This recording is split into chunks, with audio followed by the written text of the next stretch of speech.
Hello. हां, बोला. तुकाराम नावडकर बोलतोय साहेब.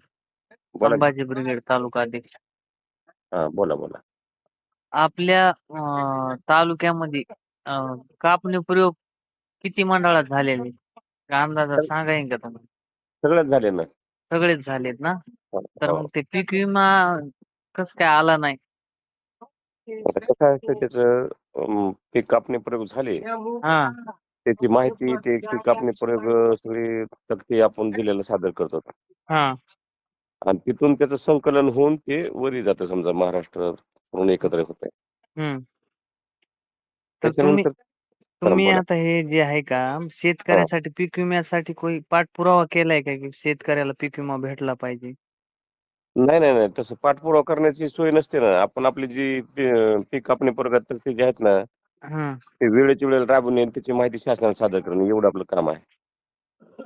आता तुमच्याकडे शेतकरी आले समजा उद्या निवेदन घेऊन, की हां. शेतकऱ्याचा पीक विम्यासाठी तुम्हाला प्रयत्न करावा लागतील ना काहीतरी, भेटले नाही म्हणून. नाही, नाही. तसं प्रयत्न करण्याची नसते ना आपल्याकडे हां, सोय तशी.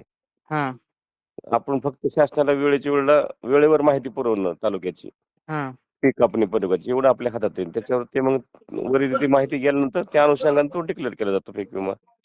असं आहे का? पूर्ण हां. मंडळात झाली कापणी प्रयोग? हां, सगळे